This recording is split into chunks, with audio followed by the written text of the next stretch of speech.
Right, okay, we're going to go through mitosis worksheet. First question.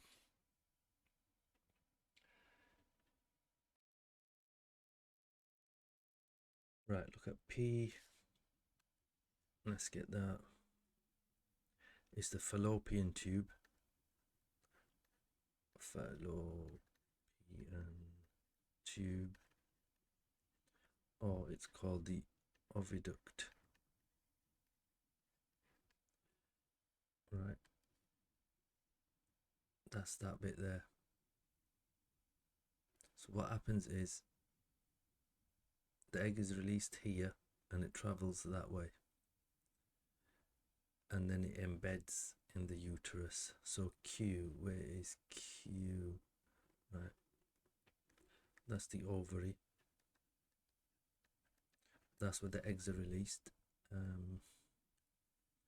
Next one is R, and that's the uterus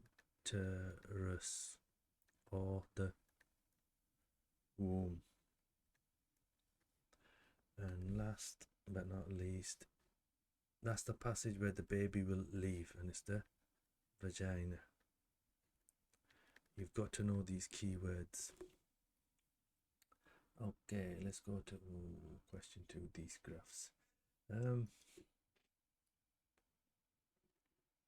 Yeah, okay, so it's best to go through the textbook and you'll see this diagram here. This is clearly labeled and there's a description on it.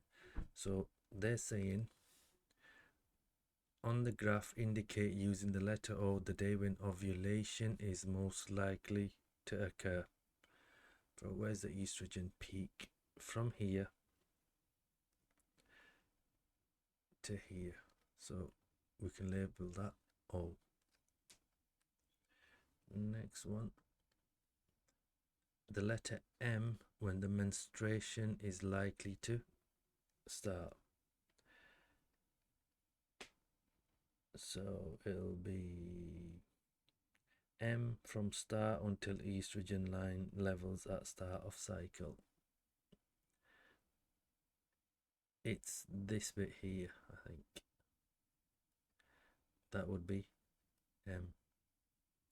Where it goes, yeah. So, yep, okay. So, well, I suppose this is where things start breaking down.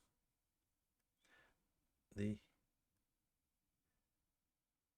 blood starts there, the menstrual blood starts bleeding there, and it finishes at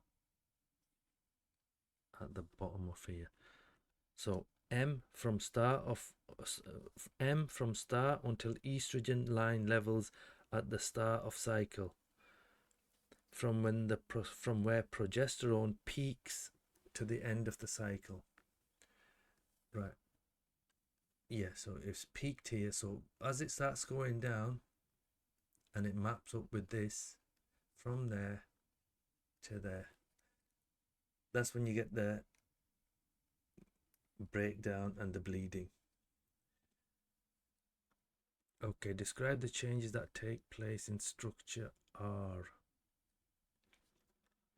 Structure R is the uterus. So there's 3 marks during the menstrual cycle. So first of all, the uterus will thicken up.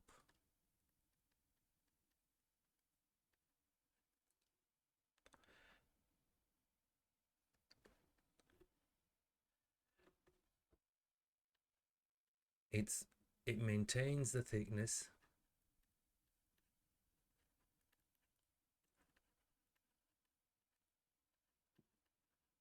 until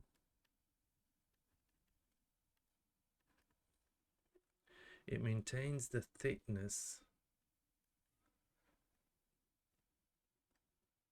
until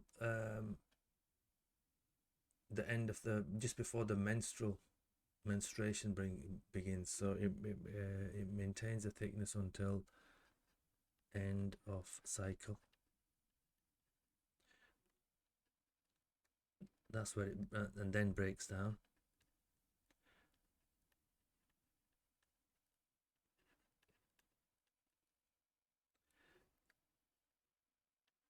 if you don't get a fertilized egg. Fertilized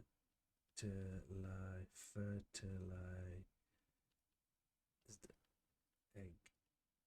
Breaks down a fertilized egg is not present. Else it is maintained, and then you end up with a fetus and a baby developing. So what are the 4 steps? The uterus thickens up, it maintains the thickness of the lining until the end of the cycle. If there's a fertilized egg, it continues to be maintained, and then the baby develops there. If not, that's where you get the menstrual bleeding and it breaks down and the next cycle starts. Right, some women only have sexual intercourse at certain times in their menstrual cycle in order to avoid pregnancy.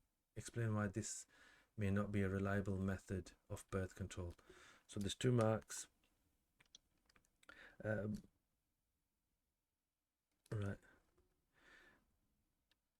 Ovulation, or the release of the egg. Ovulation is the release of the egg. Does not always happen at the same day or time each month.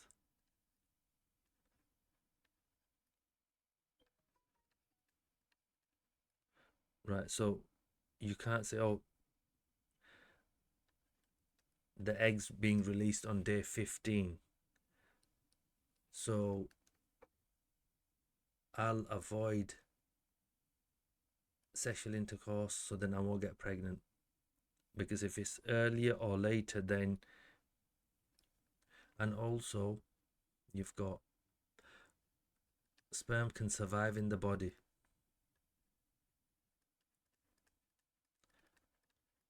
And then if the egg is released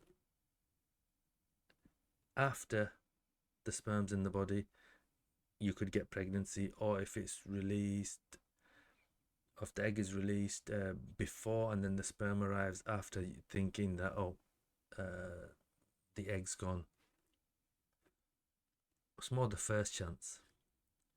The first scenario, sorry, not the second one. Right, okay. Estrogen, what role does that play in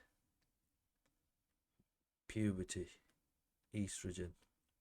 Right, it's a 3 marker, so let's look for 3 points. Right. What happens is hips widen, ready for childbirth. Breasts grow, they develop for milk for the child. You also get body hair. Body hair develops, and the fat distribution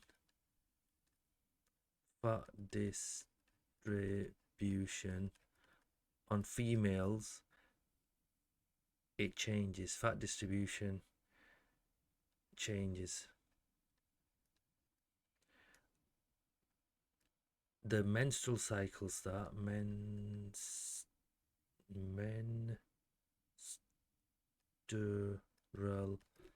cycles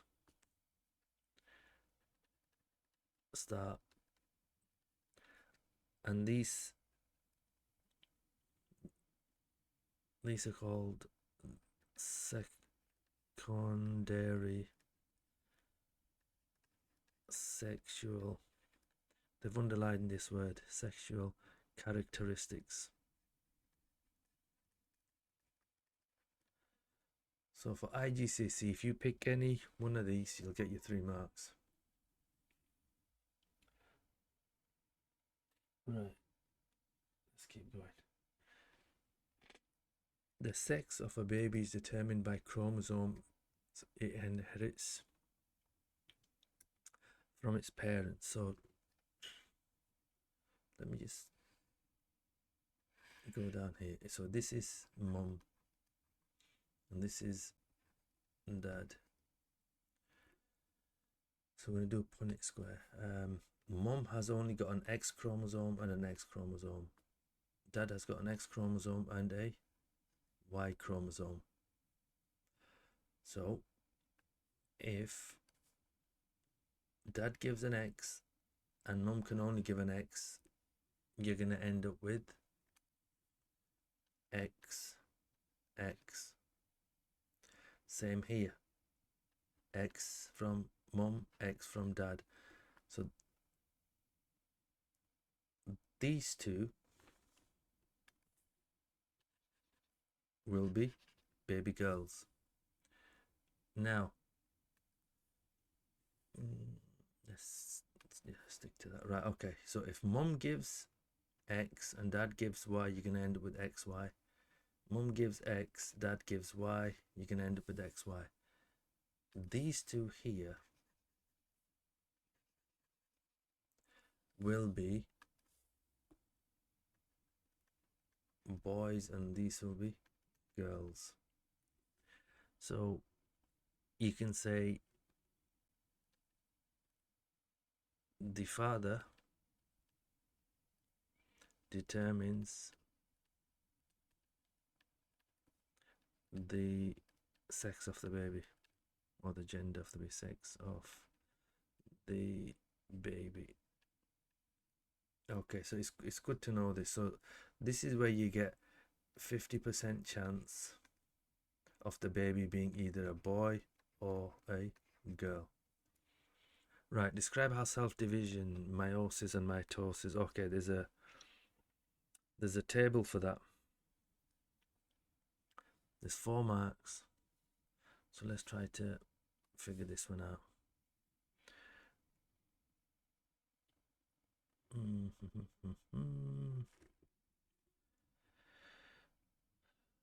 Produces 4 cells, produces 2 cells. Right, okay, give me 1 second.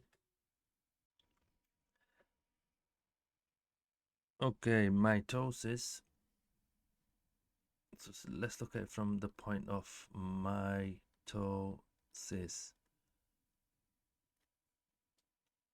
Mitosis. Toe is a body part, so mitosis is where cells divide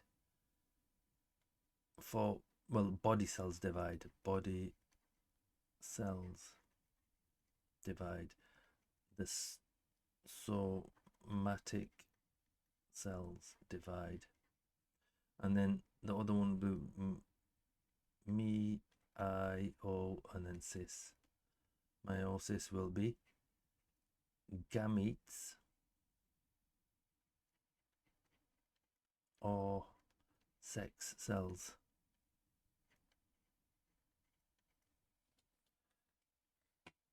Okay, right. Mitosis will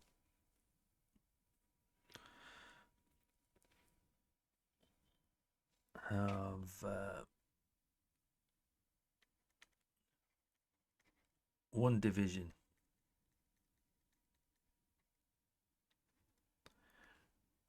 Daughter cells, there will be one daughter cell.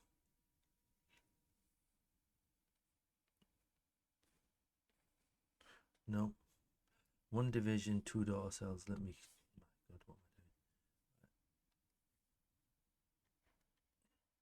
I doing? 2 daughter cells.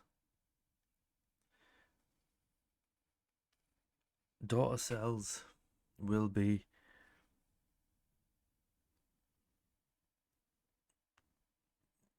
so you produce diploid cells. What does that mean? You're going to get the full chromosome, so you're going to get 46 chromosomes. Okay.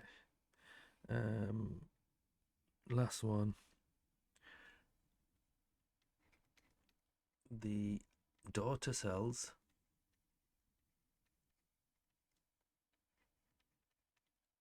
have no genetic variation. They have no genetic variation. They're genetically identical. Right, if you were to do meiosis, right, let me just go get, if I can, a table for that. Let's post. No, not post it, paste it. I got that from that book. Okay, that's 16 minutes, so let's just stop it there. And we'll do question 3 upwards on the next one.